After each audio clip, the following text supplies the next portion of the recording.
उतना अच्छा। आने वाले वक्त का क्या भरोसा। भाभी भरोसा क्यों नहीं, हम तो हमेशा आपके बेटे को माँ बाप की तरह ही प्यार करेंगे। हाँ, लेकिन फिर भी मैं चाहती हूँ कि ये सारी प्रॉपर्टी मेरे बेटे के नाम हो जाए। अब मुझे नहीं लगता तुम दोनों को इसमें कोई भी परेशानी होगी, है ना?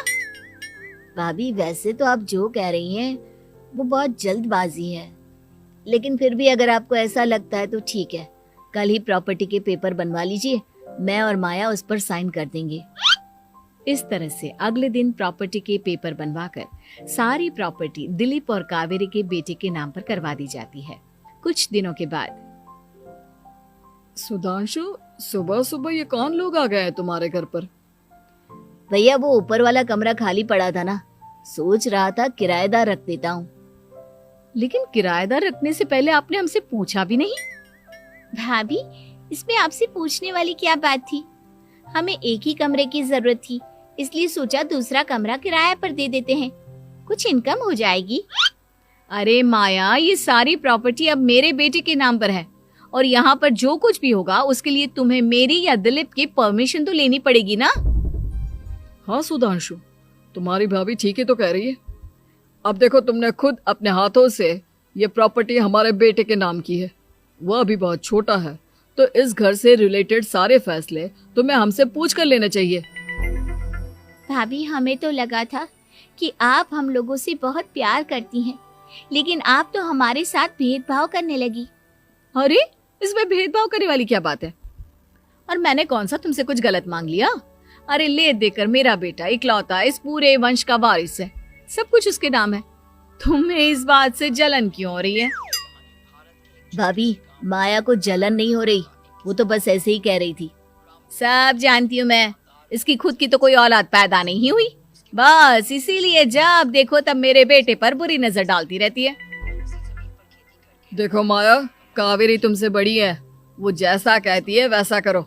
और वैसे भी इस घर पर अब तुम लोगों का कोई अधिकार नहीं है, वो तो हम लोगों की भलाई समझो जो तुम्हें अभी तक यहाँ रहने दिया है। भैया आप इतने कैसे बदल गए? इस प्रॉपर्टी ने आपके दिल से हमारे लिए प्यार पूरी तरह खत्म कर दिया है क्या? इसी तरह वक्त बीतता जाता है और देखते देखते दिलीप और कावेरी का बेटा प्रणव 25 साल का हो जाता है और उसकी नौकरी लग जाती है।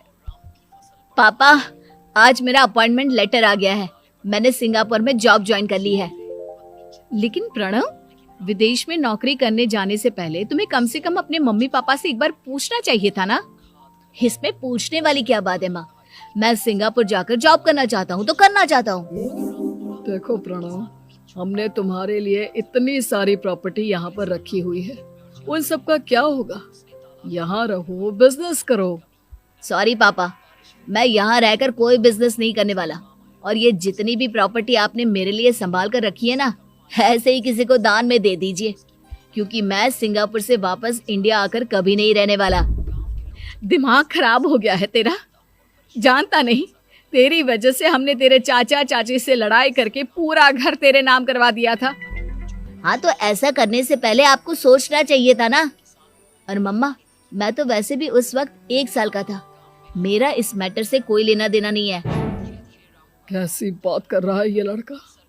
अरे तेरी वजह से अपने छोटे भाई से दुश्मनी लेकर बैठा हूं मैंने तो उसे घर से भी निकाल दिया। जानता नहीं तू, बाजू वाले घर में एक छोटा सा कमरा किराए पर लेकर रहते हैं तेरे चाचा चाची, और ये सब मैंने तेरे लिए किया। देखिए पापा, आपने जो कुछ भी किया अपने लिए किया, मैंने आपसे कब कहा था कि मुझे ये प्रॉपर्टी और घर चाहिए? और वैसे भी अपने भाई के साथ इस तरह का बिहेव करके आपने कोई अच्छा काम तो किया नहीं। तू सही कह रहा है बेटा, हमने तेरे चक्कर में अपने छोटे भाई जैसे देवर और बहन जैसी देवरानी को इस घर से निकाल दिया। बहुत बड़ी गलती हो गई मुझसे। ठीक है मॉम, तो अब आप अपनी गलती सुधारो, लेकिन मुझे तो फॉरेन जाना है, मैं वहीं जाऊंगा। अब आगे क्या करना है ये आपका डिसीजन है। और प्रणव सिंगापुर जॉब करने के लिए चला जाता है। कुछ दिनों के बाद जब दिलीप और कावेरी को अपनी गलती का एहसास होता है तो वो सुधांशु के घर पहुंचती है। सुधांशु, माया, हमें माफ कर दो, हमसे बहुत बड़ी गलती हो गई। क्या हो? की कहानी भारत के एक छोटे से गांव में रामू नाम का एक किसान रहता था। रामू बहुत मेहनती